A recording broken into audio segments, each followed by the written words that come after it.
Who won the 2020 election? I'm not going to do this with you. You do have an obligation to be honest and forthright with the committee? Yes. Who won the 2020 election? Like I said, I'm not going to get into that with you. Sorry, but this is one of the most embarrassing things I've seen in a long time. Hey guys, welcome back to the channel, your home for independent and nonpartisan commentary and analysis on news, media, internet culture, and more. And we're going to talk about a clip that's going gangbusters viral across social media of a nominee the Trump administration has put forward testifying before the Senate and seemingly refusing to answer an extremely basic factual question in a way that has raised a lot of people's alarms. So here's the headline from the Associated Press. Trump's intelligence nominee, Jay Clayton, clashes with Democrats over 2020 election. President Donald Trump's pick to head the nation's intelligence agencies struggled to win Democratic support in a contentious confirmation hearing Wednesday, where he clashed repeatedly with them over the 2020 election. Democrats asked Jay Clayton, the U.S. attorney for the Southern District of New York and a former SEC Commission chairman, over and over again whether former President Joe Biden won the election and defeated Trump. Echoing many of Trump's nominees, Clayton said many times that the election was certified for Biden, declining to say outright that the Democrat won. So guys, we're still doing this. We're still apparently relitigating 2020. And the reason we're doing that, let's be extremely clear, is because Trump is still obsessed with it, still is in denial that he lost. Well, you can complain about the way in which some of the election rules were conducted. It was ultimately not decided by widespread fraud. They've alleged this for years and years and never been able to prove any level of fraud that gets anywhere close to changing the outcome of the 2020 election. But so the reason they're asking nominees this question, and we're going to get to the clip here from Senator Jon Ossoff from Georgia, who he kind of ate with this one. Like, he comes off as very assured and very assertive and very calm, but he very much got the viral moment he was looking for. The reason they keep asking Trump nominees this question is the same reason Republicans ask Democratic witnesses, what is a woman? Or can men have babies? Or can men get pregnant, rather? But you understand what I'm saying. It's a question meant to as a sanity test and meant to ascertain whether the person is willing to say a fact or true thing, even if it upsets their side or the president that appointed them. So the way this plays out is actually quite similar to some of those clips that we've seen play out where they ask a witness, what is a woman? And they refuse to answer repeatedly because they're afraid to make activists on their side angry.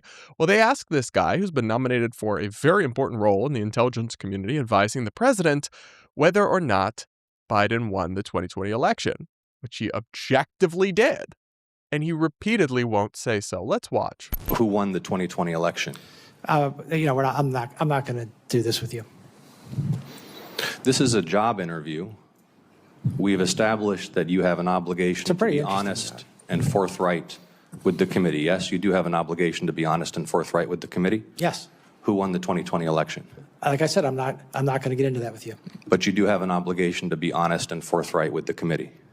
Is anything that I just said not honest or forthright? Yes, you're not being honest or forthright. Who won the 2020 election? I think I've answered the question. Well, hang on. You absolutely have not answered the question. That's the point. You refused to answer it. So you can say, I still refuse, but you can't say that you answered the question when you explicitly did not. And I'm sorry, but this is embarrassing. This is tough to watch. Why are you in denial about basic facts or reality? And the truth is, he's actually not. He knows damn well Joe Biden won the 2020 election. He knows there was not widespread fraud at the levels that could have changed the outcome. And he might have some criticisms of how the election was conducted or the COVID rules or what have you, but he knows Joe Biden won. We all know it. It's objectively true. He's just too dang afraid to say it because he doesn't want to piss off dear leader who is watching and who is so obsessed with this And still, President Trump is still so crazy obsessed with this and still in denial about the fact that he could ever lose an election, that he, even rather than focus on all the things he's supposed to be working on as president, is so obsessed with this that this guy knows, Trump's DNI nominee, that if he actually said, yes, Joe Biden won the election, Trump will freak out on him and maybe even pull his nomination. That's why it's a legitimate question. That's why it's an important question to ask, because you're actually testing this person who is supposed to be in charge of the intelligence community and is therefore going to have honest conversations, including telling the president things he might not want to hear about foreign conflicts or about what the intelligence does or doesn't say. And yet you are demonstrating a level of cowardice that you're not willing to acknowledge a basic reality. Ironically, it is really reminiscent of when Republican members ask Democratic nominees or Democratic witnesses, what is a woman or can men get pregnant? And they refuse to answer that same question. Everyone knows the answers, except some crazy people out there. But all these nominees and witnesses know the true answer. They're just too afraid to say it. It is a cowardice test, and they keep failing it. And that's why this clip is going so viral. Anyway, let's keep watching. We can keep doing this. Well, we're going to keep doing it because you're not being honest and forthright. No, I'm not going to committee. engage in the theater. It's a simple question, Mr. Clayton. And I've answered Who won the 2020 presidential election? I've answered it. You're here asking for the support of senators to lead America's intelligence community. We've established that you have an obligation to be honest and forthright with this committee and with the American public, but you refuse to answer a simple matter of fact about the 2020 election. Is that right? No, that's not right. Then answer the question. It kind of is Who right. won the 2020 election? I have answered the question. Answer it. What is your answer? Sorry, why does he keep saying he's answered the question? He literally, by definition, has not answered the question. You could say, I'm not going to answer the question, Senator, so let's move on. And I would still find that really bizarre because it's not, in fact, a trick question or a difficult question. You could even say, yes, Joe Biden won the election, but I think the election was unfairly conducted. But he did win. And so the fact that you are so afraid of your boss, Donald Trump, that you can't say a true objective fact because you are cowering over his wrath and you don't want your nomination potentially pulled or something. It exhibits a lack of a spine. And I don't think we should have jellyfish in charge of the intelligence community in America. Because once again, the DNI director will be in charge of telling the president, advising the president on conflict, on intelligence, on conflicting reports, understanding situations, including telling him when things are not going well and delivering messages to him that he does not want to hear. And if you're not willing to do that, you're not equipped for this high-level position. Really. I'm astonished by this. How do you not want to crawl under a rock and hide your head in shame at this? I have no words for it. No job could be worth degrading and humiliating yourself like this. Really. Could it? I could never imagine debasing myself like this just to get a nomination. I don't know, man. Things are looking bleak. I've given you my answer. What is your answer? You refuse to answer a basic question about who won a presidential election, but you asked to lead America's intelligence community? Isn't it humiliating to be unable to answer this question? To have to indulge the president's delusions? We know, you know, everybody in this room knows the truthful answer to that question. Why can you not give it? I think I gave you the answer. Guys, he gave us the answer. You know, we just watched 2 minutes of footage in which he never once answered the question, but he somehow gave us the answer.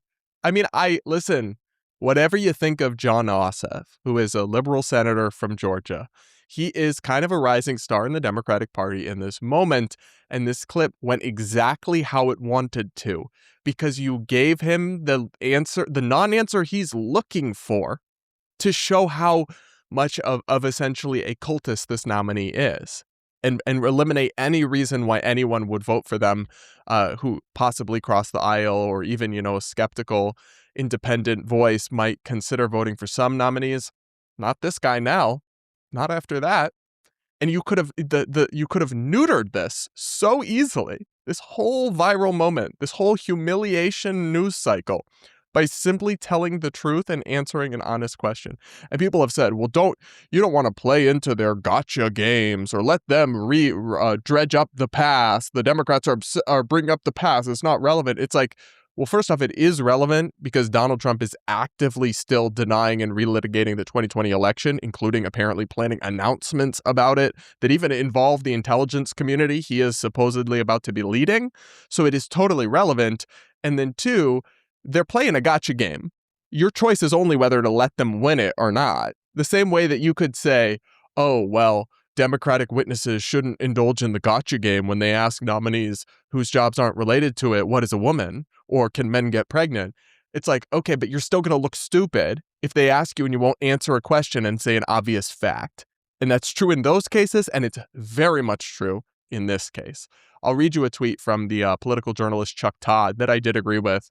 It may seem silly and trollish to have to ask the question and yet watch this nominee sit there and be so obviously afraid of answering is alarming and should be a bigger deal than it will be seen as. He was willing to admit that Trump pardoned a convicted drug kingpin, but he couldn't admit Trump lost the 2020 election. This is the damage Trump has done to our politics, and this guy is supposed to be trusted with American intelligence.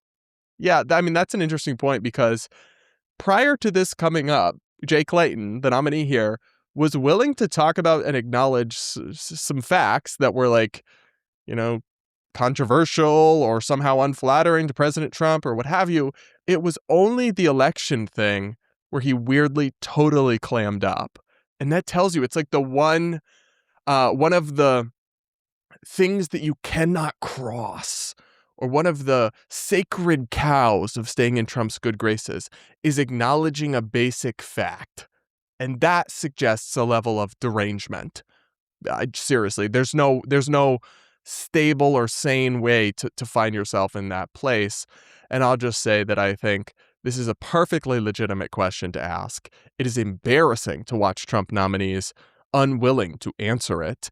And it tells you something negative about their character, credibility, and spine. At least that's my take on it.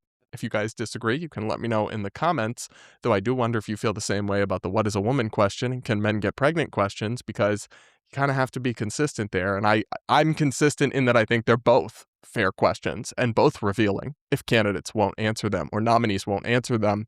But I do want to hear from you guys. Let me know what you think in the comments down below. Make sure to subscribe to this channel if you aren't yet.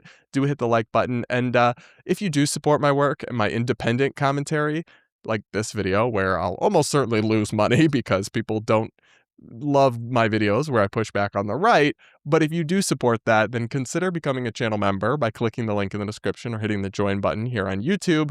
It is the best way to support my independent, nonpartisan commentary. Unfortunately, the best business model is to just pander to Team Red or Team Blue and praise them endlessly and crap exclusively on the other side. You can make millions of dollars and get millions of subscribers doing that, but I find that boring and dishonest, so I do something else, and I do require, as a result, support from viewers like you, and the best way to help out is to become a channel member. I also do videos where I respond to member comments and questions, so if you become a channel member, then drop yours down below. I may respond to it in a future video, but with that, guys, we'll leave it there for this one and be back with more real soon.